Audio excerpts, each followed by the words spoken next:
High, চলে এসেছি তোমাদের সাথে একটা জমজমাটি বিয়েবাড়ির ব্লগ নিয়ে।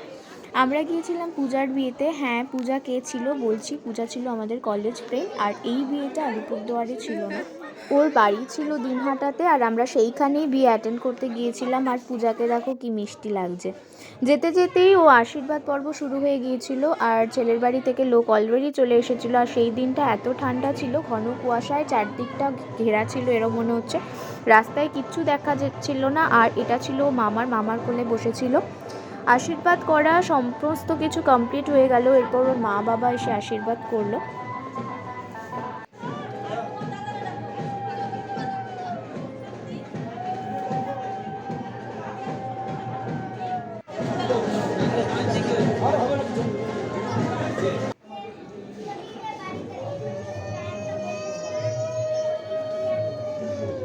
আর এই দিকটা দিয়ে শ্বশুরবাড়ির সমস্ত লোকজন দাঁড়িয়েছিল। আর এই যে এখন যাকে দেখতে পাচ্ছ এটা হচ্ছে ওর বাবা, আর এই যে যাকে দেখতে পাচ্ছ এটা হচ্ছে ওর মা বাবা দুজন আশীর্বাদ করে। এবার জাস্ট আমার লুকটা দেখে নাও, আর কেমন লাগছে প্লিজ কমেন্ট করে জানিও।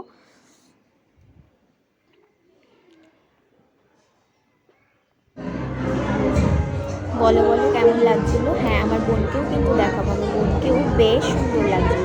এটা ছিল ওদের কুঞ্জ, আর এটা হয়েছিল আপন ঘরে আমরা আগেও গিয়েছিলাম। আর এই দেখো আমরা এখানে ফটো সেশন করছিলাম, মানে ফটো তুলছিলাম। ওইদিকে দেখো ব্রাইডের অবস্থা, এত ভিড় হয়ে যাচ্ছিল, মানে ওখানে আর জায়গা ছিল না। তো বোন তো নিচেই নেমে গিয়েছিল অলরেডি।